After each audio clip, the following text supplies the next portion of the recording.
Hello and welcome to today's episode. We have a special guest with us, Miss Alison K. The Alison K. Welcome, ma'am. Thank you. Thanks for having me.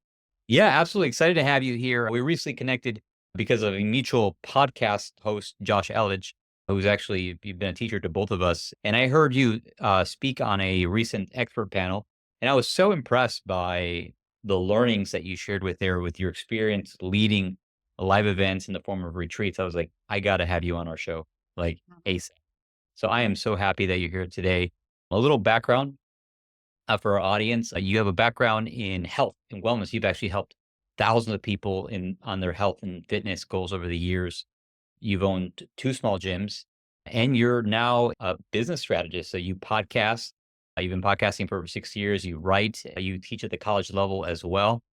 And one of your podcasts is actually around creating the world's best client experiences, which I know that you've integrated into events and retreats, not only hosting your own retreats around the world, but also helping your clients That's host their. true.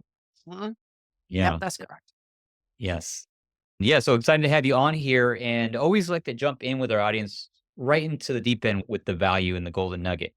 Maybe share with us a little bit about kind of what brought you to doing events, and let's answer the question that people are constantly asking. How do I fill my events? I love that. Well, thank you for having me, by the way. And to answer the first question that you asked me, like, how did I get into doing retreats and events? Honestly, it's something that's been on my radar since I started as a baby entrepreneur back in the 90s when I was just out of grad school. And I always sort of saw myself doing, at the time, I was thinking more like a workout camp, like a fitness workout camp. That's obviously what my background is. But as over time evolved and the more and more people that I worked with, I realized how much of a need there was for a unique, immersive type experience where I could actually put on my fitness hat and my coaching hat at the same time and help people really achieve the changes and the goals that they really wanted. Because as you know, it takes more than just going and meeting a coach for an hour a day if you're looking at making a life-term goal or reaching a life-term goal. So I always saw myself doing these immersive experiences. And so over time, it kind of went to the back burner for a little while. And then as I made changes in my own business about 10 years ago, I said, you know what? I'm ready. I'm going to start. And that's how long I've been doing them.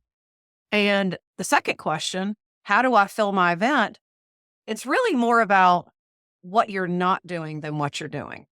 What I find to be most typically the case when I work with someone or when someone asks me to take a look at their sales page or what they're doing, what I don't see, the biggest glaring thing that I see is there's no what I call the retreat promise. There's nothing tangible that I know I'm going to walk away with if I come to your event or if I come to your retreat. People want to know not just what they expect or what to expect, but they want to know what they're going to walk away with. The analogy I like to use is if you go shopping for something, let's say you're going to a jewelry store or you're going to buy a pair of shoes, and you leave with something in a bag, that's very tangible. And if someone asks you, what did you buy? You can tell them. You need to be that clear about the outcome that you're offering people from your retreat or your event, especially when they ask, well, what can I expect? Because that's ultimately what people buy. They don't buy the location. They don't buy the bells and whistles. They don't buy the private chef, although all of that is wonderful and it's nice. But people buy the outcome that you're selling. The second thing that I see that I always tell people is you need a clear, coherent marketing and promotional plan. And that takes a combination of inbound and outbound strategies. Obviously, we would love to all be inbound and just have referrals and people tell their friends and the spots just magically fill. And sometimes that's the way that it works, depending on what your event or your retreat is about. But most of the time, you need to be looking at both. And especially as you get to where you're doing more and more retreats and events and you become known for that, then you have to be looking at an inbound and an outbound strategy.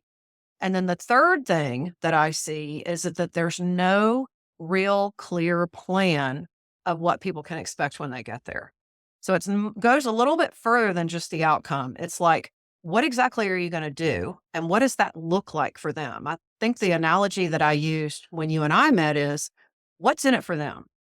Can you paint a picture for them and show them how amazing not only your event is going to be, but what they're actually, what their life's going to be like when they get home? So those are probably the three things that I see the most that aren't being done really well. And when you dial those three things in, it makes selling your spots that much easier. Mm. Okay. Awesome. Awesome. Awesome. Thank you. Thank you for that. Yeah. The promise of the event. So let's recap. So we can recap Yep. the promise of the event, a clear marketing plan. And what was the third one? The plan, the itinerary and the plan, like what exactly are you going to do and what does it look like for them? Okay. What does it look like for them? What's in it for them? Yeah. Yeah, Got it. because before we go on, let me just add one more thing. What I want people listening to understand, whether you're going to a retreat or a live event, most people don't want to go to another conference. Conferences are amazing. They're wonderful. You're going to learn a lot. But most of the time, you're just going to get so much information in your brain that it's not very often that you're able to utilize all of it when you get home. I don't even want to tell you how many notebooks of notes I've taken at meetings, and then the notebook goes on the shelf when I get home. That doesn't really help change anything for me. So I think it's really important when you're explaining and talking and marketing your event or your retreat that people have an understanding of what they're going to be doing and why they need that and what that's going to look like in their life when they leave and they go home and they go back to their normal life. Mm, mm. Yeah. Yeah. Got to make it like, what are they going to get out of it? What's the result? What's the thing they're going to get? Because I Yeah. agree. I go to lots of events, lots of conferences. I have things and things of notebooks, and they're fun to look back every once in a while. But at the end of the day, it's like, what did I do? What results did I get? What actions did I take coming out of this event? And what should I expect? Yes. Great. So I know you recently did a master class as well on the subject. I think it was Unlocking the Secrets to Retreat Success. And in there, you mentioned the three mistakes retreat leaders make, how to plan, design, and market your retreat, and the fact that you've used a system, you created a system to help your clients sell out their events before even promoting them. Can you tell us maybe a little bit more about maybe the system that you use? And yeah, because I just feel like you have a lot of gold here, and I Yeah. definitely want that we Yeah. can. And I'm glad you asked about that, Rudy. It's what I call the hand raise method. It's very much just a flat out, straight, organic method that I use to help sell spots before I even open it up. Because let's be honest, a lot of people who plan to go to retreats and live events, people love what I call the FOMO marketing, the fear of missing out. And what I do in what I call the hand raise method is you're literally just kind of teasing and letting people know what's coming. And there's really an art to this, and there's a process that you want to use because what I see a lot of retreat leaders do is they plan an amazing event, but they don't even bother to see if it's something that their audience might be interested in. So I think it's really important in your messaging and your marketing that you be talking about that you be saying, hey, I'm thinking about putting this together. What do you think? Give me your feedback. And you kind of want to do that more or less as you're planning it, but you're doing that to sort of get an idea if number one, this is something people really want. And number two, if it isn't what they want, what do they want? So that you design something that they actually want. And I talk about that in my free pop up podcast series. Okay, great, great. Yeah, so getting people to raise their hand for the event before you even market or promote it, Exactly. to Right. get a 'Cause then you know who your buyers are, and then you know who you're marketing to, and it can oh, be really helpful. very cool. And you said you talk people through that step by step in your Yes. 4-part podcast. Can you tell us a little bit more about that? Yeah, it's a 4-part pop-up podcast series, and you're welcome to grab a copy of it. It's on my website. You have the link. You'll find it in the show notes. You basically sign up for it, and it's free, and all 4 episodes get sent to your inbox.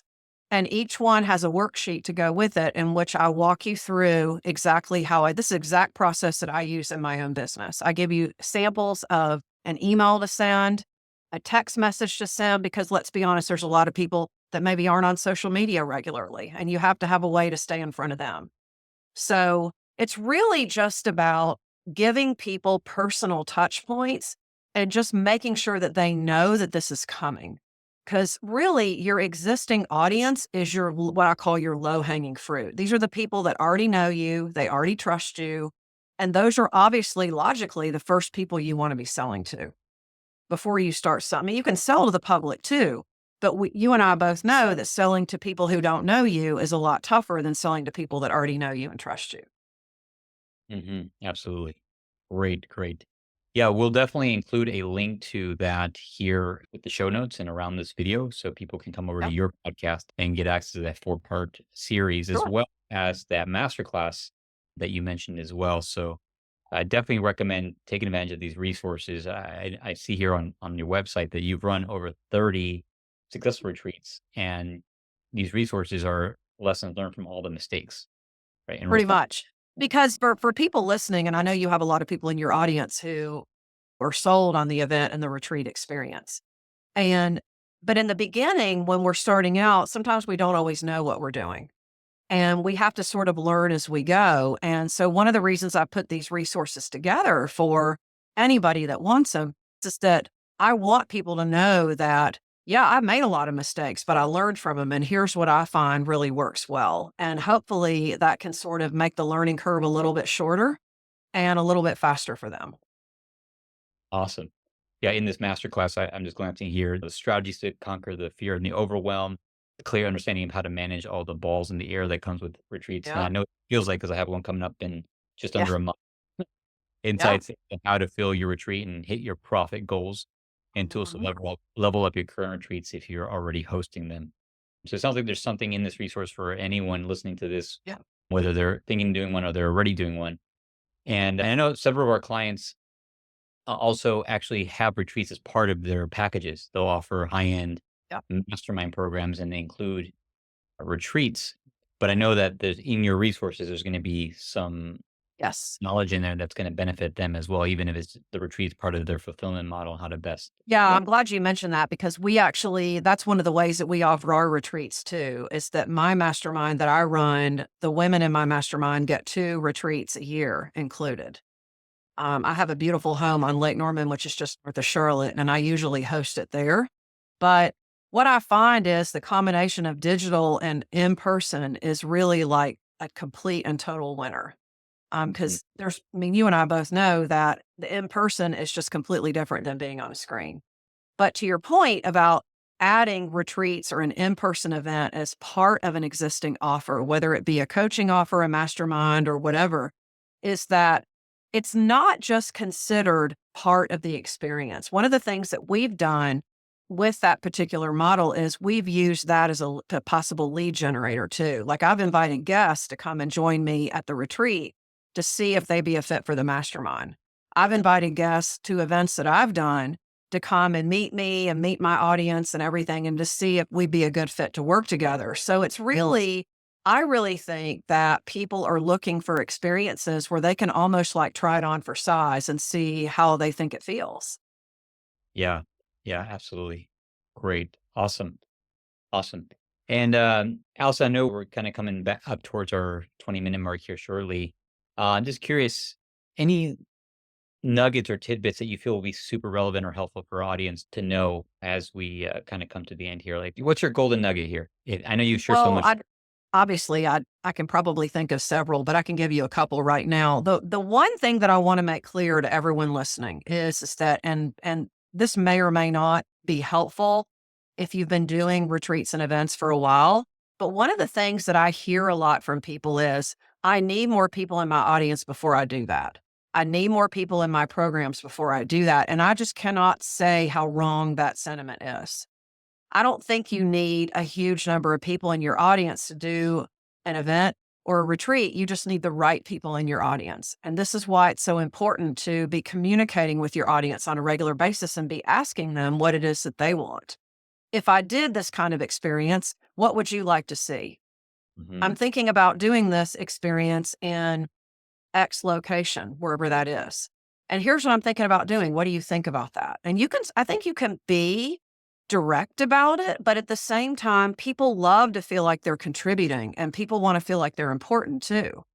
And so it's kind of like, help me understand here, help me out. I'd love to get your feedback on this.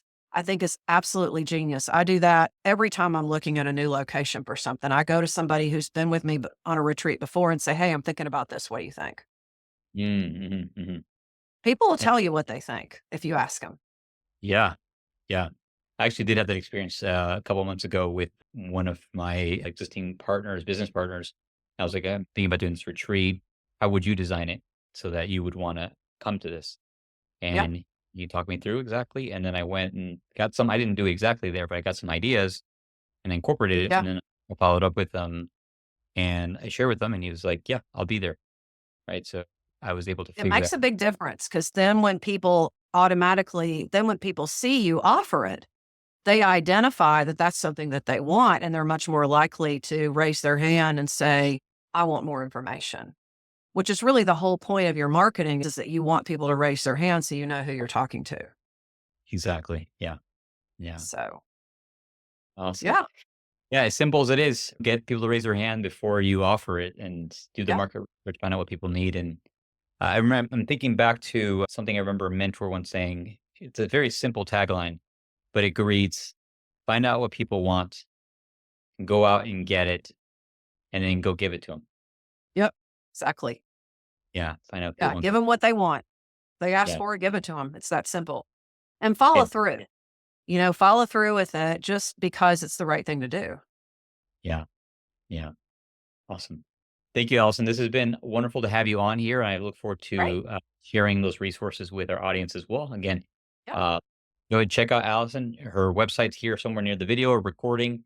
Go and check out her masterclass and definitely check out her podcast and her 4-part series as well on what she's learned from doing 30 retreats. So Yep. thank you so much. This has been awesome. Thanks a lot. I appreciate your time. Absolutely.